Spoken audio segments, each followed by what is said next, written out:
So this is actually my third series of medieval rom-coms. And the medieval rom-coms do tend to be laugh out loud ridiculous. The plots are almost Shakespearean level, like ridiculousness. Whereas my comedies that are Victorian are more Victorian romances with some humor added in.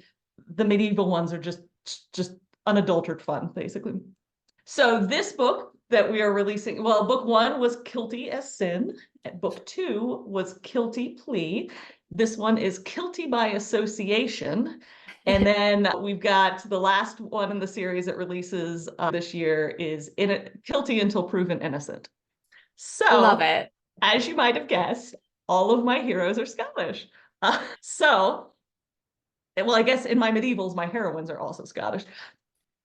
In the scene that I'm going to read today, it's actually the opening scene of Kilty by Association. We have our heroine, Elspeth, is going to find a bodyguard for supposedly for herself, but of course it turns out it's actually for her son. Her son is 9 years old and is now, thanks to her husband's death, the Earl, and someone's trying to take him out. That's the plot. No spoilers. And so she goes to this tavern looking to hire a bodyguard, and the guy she finds is this big, strong, burly, like redhead, big beard that has this reputation of being bad. But of course he isn't. It turns out, I can spoil it because it's the first scene. Craig, our hero, is actually one of the King's Hunters. And the King's Hunters are the theme that runs throughout the series of they're almost like US Marshals. Like they travel the Highlands protecting the King's justice and mom's apple pie and whatnot. And they wear these masks very much like the Mandalorians, so nobody can tell who they are, that sort of thing. So Craig is here undercover trying to get hired by the bad guys, and Elspeth just sort of blunders in asking to be a bodyguard. And of course he says no, but he can't tell her why. Okay, anyhow. I'm excited. This sounds like it's going to be fun. Yeah, they're fun. Okay. She felt a small smile tug at the corner of her lips. Craig, she prompted, realizing how much she sounded as if she were trying to coax her son into confessing a sin. Do you admire this criminal? Nay, he glanced up, looking around the tavern. I mean, of course I do. Was it her imagination, or was he flustered? Adorably so. He's a legend. One you admire? Absolutely, he declared, lifting his chin and meeting her gaze defiantly. It was so patently a lie that she struggled to contain her chuckles. Instead, she reached across the table and patted his hand, which was still spread beside the mug. I think you're a good man, Craig. He was correct. Subterfuge was not one of his skills. Shock flickered across his face, which made her chuckles fight to emerge. I'm bad, he croaked. Patting the back of his hand, Elspeth raised her brow in challenge. Are you? Very bad. He sounded as if he were strangling. So bad. I don't believe you, Elspeth announced with a smile. I think you might be quite good. At that moment, she realized something. She was having fun. Aye, she was definitely in danger of laughing, which was completely inappropriate at a moment like this. Oh, hell, Craig muttered suddenly. She gasped when he flipped her hand over, pinning it beneath his and twining her fingers through his. Elspeth looked up from their joined hands to see a panicked expression on his face. What? I need you, he hissed. Get over here now. The command was followed by a not too gentle tug on her hand, urging her around the table. Not understanding what was happening, Elspeth allowed herself to be pulled over the bench.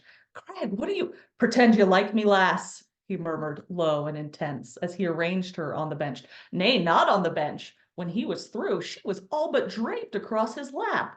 He was turned so his back and shoulder faced the tavern, while she, curled around him, could see the room. Craig, she kept her voice low, but firm, as she did when scolding her daughter. What is going on? Instead of answering, he arranged her arms around his shoulders. To a casual observer, they might appear to be embracing, but his bulk held her against the wall, and she noticed her arms and cloak hid most of his features. Worried now, she scanned the tavern and saw the newcomers. They wore the regalia of the palace guards, although it was impossible to tell if they were on duty. Their gazes swept the room, and Craig wasn't the only one who was doing his best to hide his face from them. Was he a wanted man then? What other reason could there be for him trying so hard to not be recognized by the guards? Her heart was hammering against her ribs, and for the first time since stepping up to his table, Elspeth felt truly concerned. Craig? She whispered, hating how wobbly her voice sounded. His nose was only inches from hers, and she saw his eyes widen with understanding. His features softened, as did his hold on her. Ach, I'm a sorry bastard, eh? I was thinking only of myself. One hand remained on her hip, but the other rose to brush a stray hair away from her brow, tucking it beneath the cloak. I am the sort of arsehole you need protecting from. His voice was so gentle, so at odds with his actions of a moment ago. 'Tis my son who needs protecting. His gaze dropped to her lips. Is he now? He murmured. Are you married, Elspeth? She swallowed, trying to tamp down the shiver of heat which had caressed her spine at the way her name sounded on his lips. Nay, I'm widowed, almost 2 years now. His fingertips still rested against her jaw. 2 years is a long time, he whispered huskily. She couldn't seem to look away from those gentle hazel eyes. Aye, she admitted, I'm beginning to think so.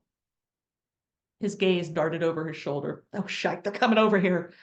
Elspeth began to turn so she could confirm it was the guards he was speaking of, but his hand slid from her jaw to the side of her neck, his fingers cupping the back of her head. Her gaze went right back to his.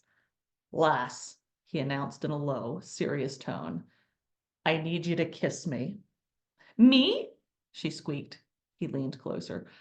I'll be kissing you, but if you wouldn't mind kissing me back, 'twould be helpful. 'Tis a matter of national security. National security? The surprised laughter burbled up from her chest the same moment he captured her lips with his, and the freedom she felt caused her to tighten her hold on Craig's shoulders and pull herself closer. Because this kiss was like nothing she'd experienced before.